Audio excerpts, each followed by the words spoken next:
Where diplomacy fails, Israel says its tanks and troops are ready to stop militants in Gaza from firing missiles into Israel. Recalling the invasion of Gaza in the 2008-2009 winter, armour, artillery and infantry have been prepared along the Gaza border. Prime Minister Netanyahu has rejected criticism of his country's response to the missile attacks as confused and misplaced. There is no moral symmetry. There is no moral equivalence between Israel and the terrorist organizations in Gaza. The terrorists are committing a double war crime. They fire at Israeli civilians, and they hide behind Palestinian civilians. And by contrast, Israel takes every measure to avoid civilian casualties. Taking every measure to avoid civilian casualties, however, is no comfort to the Palestinians.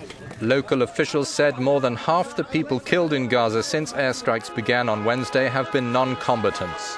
3 years ago, the invasion caused 1,400 Palestinian deaths. As of this date, the toll was approaching 100.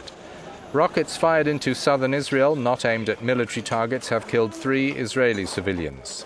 Israel says its goal is to deplete Gaza arsenals and force the Hamas government to stop rocket fire that has hit Israeli border towns for years. The rockets now have greater range. Netanyahu's deputy said if no more are fired at Israel's citizens, if no attacks come from the Gaza Strip, Israel will not attack.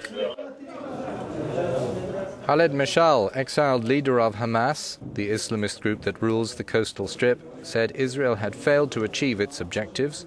He said a truce was possible, but that Hamas would not accept Israeli demands until Israel stops its strikes and lifts its blockade of the enclave.